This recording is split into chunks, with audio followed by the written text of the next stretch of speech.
போய் உக்காந்து கேட்கலான்னு பார்த்தா எல்லாருக்கும் தீர்க்கதரிசனம் என்னை பார்த்துன்னு ஓடி போயிடுவான்.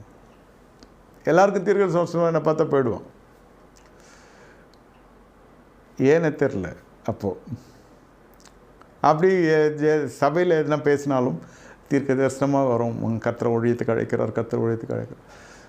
என்னைய ஆண்டவரே வேறு யாராவது அழைத்து கொள்ளும், நான் வாலிபன், தெரிந்து விட்டது நீ தான் ஆண்டவர்னு என் வாழ்க்கையை நான் பார்த்து கொள்ளுகிறேன்.